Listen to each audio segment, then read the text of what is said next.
If you're a parent and you notice that even though you love your children fiercely, you feel exhausted, overwhelmed, you feel tired of the whole parenting journey, you feel you are not doing it right most of the time, and it exhausts you by just merely thinking of your parenting roles.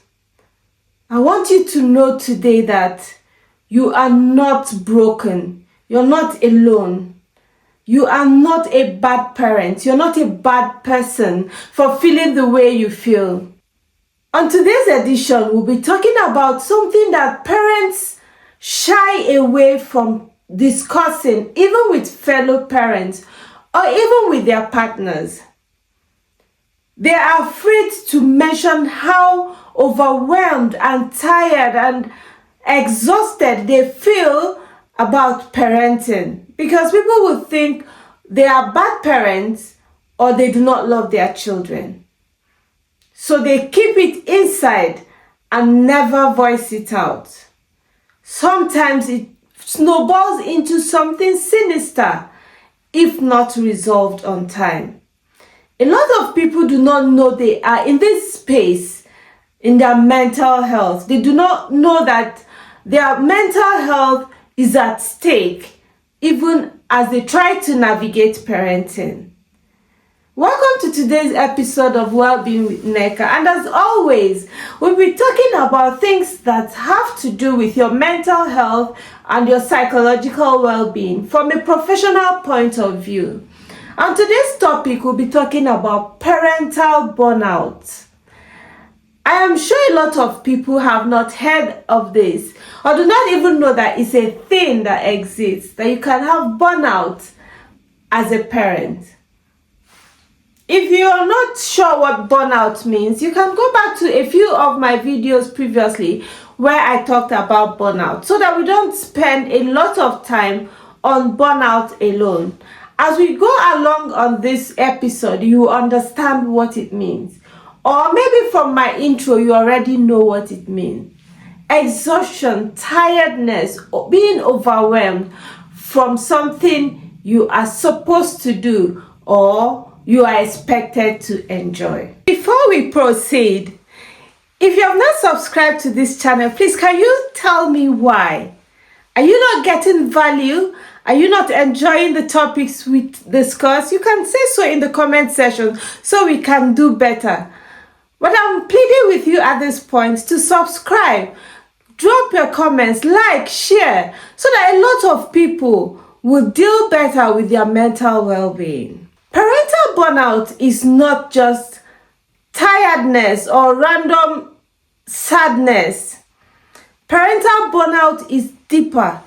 It is a chronic sense of exhaustion, a chronic sense of I am not doing it well, a chronic sense of I feel like running away, a chronic sense of tiredness that sits in the mind like it's never going to leave. It does not mean as a parent that you do not love your child or your children because you are feeling this way.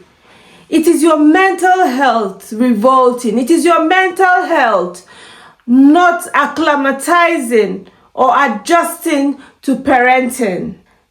There are three things associated with parental burnout. The first one is exhaustion. You feel tired of the whole thing. The second one is a sort of mental distancing. You find every excuse to distance yourself from your responsibilities. And then the third one is that feeling of I am not doing this parenting the way it should be done or the way I want it. These three are pointers that you could be having parental burnout. Have you felt this way recently? Do you feel this way as a parent?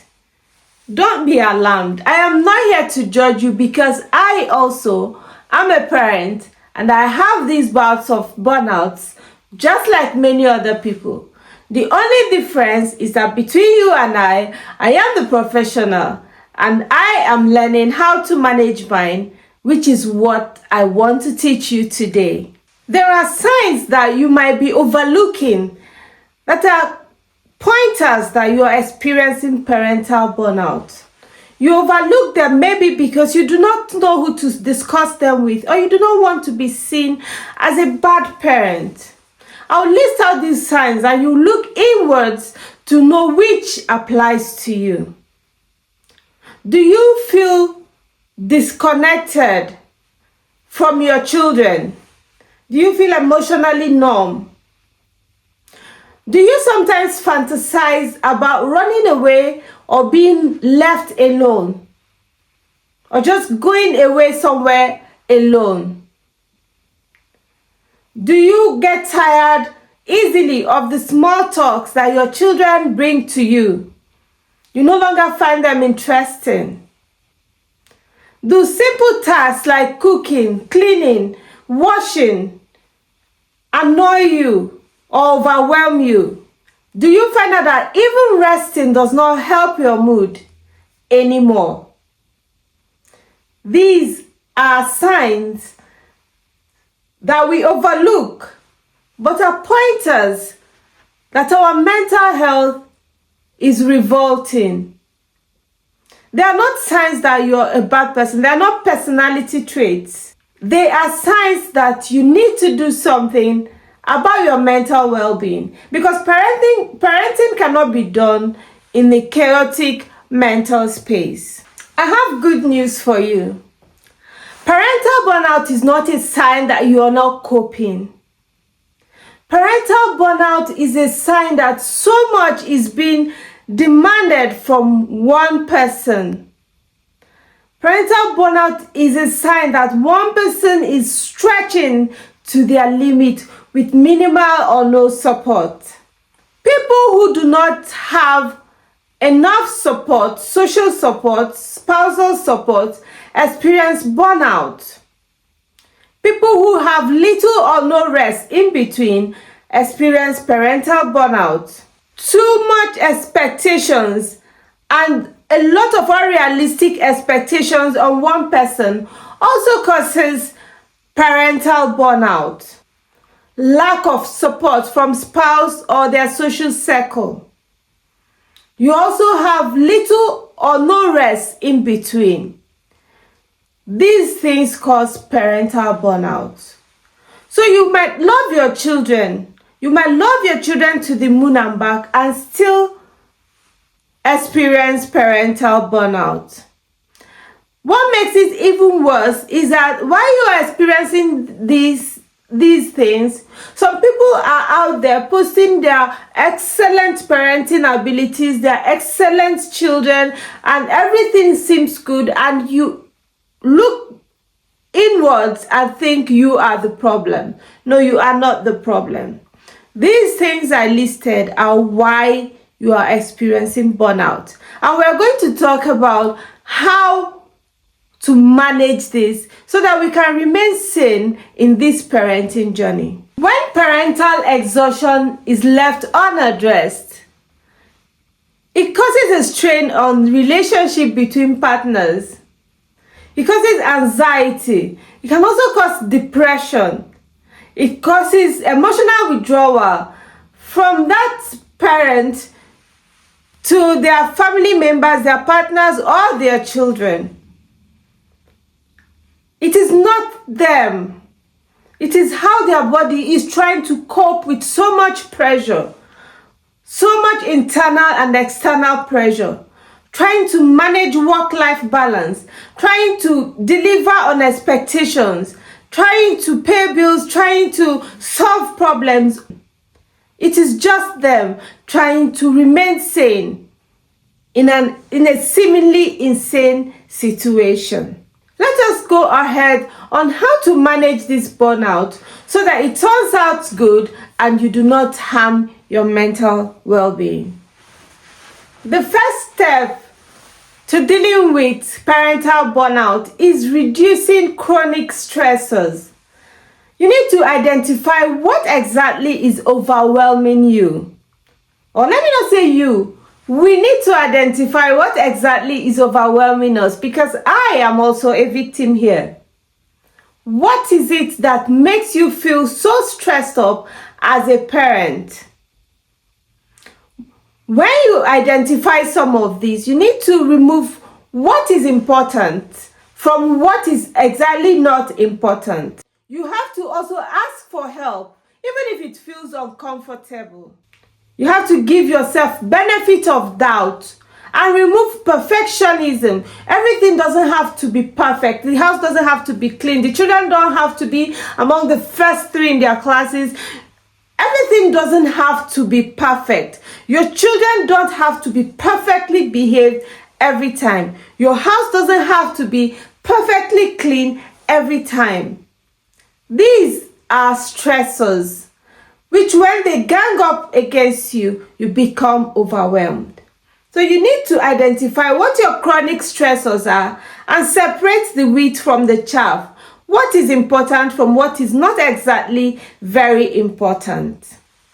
The second step is for you to restore your sense of autonomy. Parental burnout thrives when you feel trapped. When you feel you owe your life, you owe your existence to other people.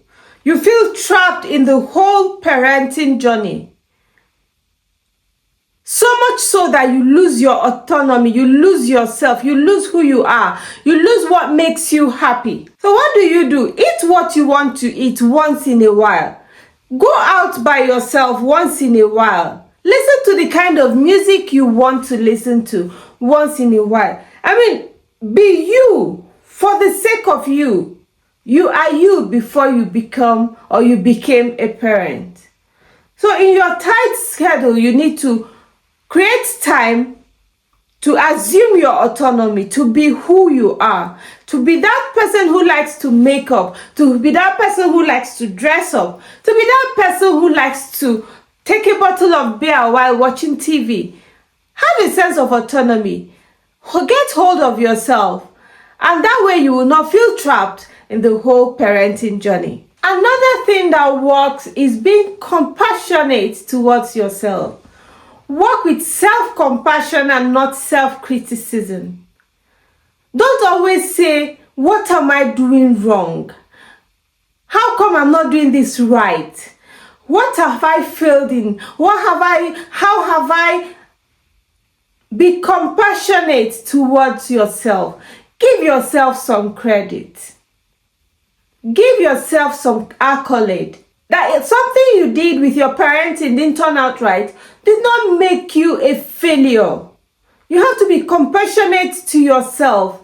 Deal with yourself in compassion and not always in criticism. Do not compensate yourself with toxic positivity. Things like, mine is not the worst. It could have been worse.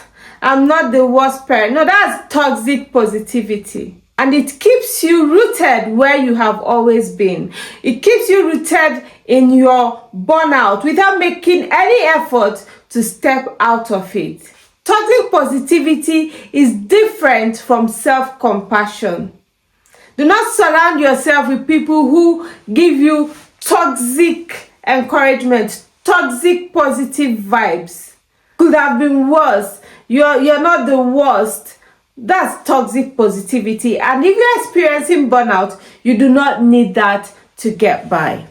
And last but not the least, if you have tried everything I already mentioned, you will need to speak to a therapist.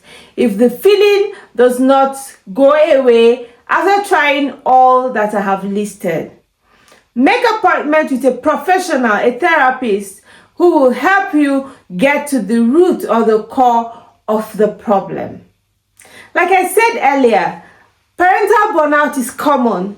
It is so common that almost everybody you know is experiencing it, has experienced it, or will experience it. So do not beat yourself or do not eat yourself up. You can also have a psychological rinsing, where you take deep breaths, practice mindfulness, take walks, reset your psychology, dance, Increase your serotonin. Whatever makes you happy, positively I mean, do it to reset your whole psychological system. My dear parent, if you have watched to this point, we're all in this together, and I promise you, if you start doing any or all of these things I've mentioned, these things will almost, if not totally, leave us alone. We are good parents. We are trying. We are doing our best. We are doing well. We are doing well. But outside of doing well as parents, we are individuals. We are human beings first of all. We cannot do parenting when our psychology is a mess. Which is why this channel is bringing this topic to you today. Because you can also be a parent and be mentally safe. You know, you don't need to crash because you're a parent. My name is Nneka Onuchukwu, and I'm your Psychology of Mental Health and Wellbeing practitioner. If you have not subscribed to my channel, please do so. Share, recommend, and discuss some of the topics or some of the things you've learned from my channel. See you next time when we discuss something else that will benefit your mental well-being. Bye.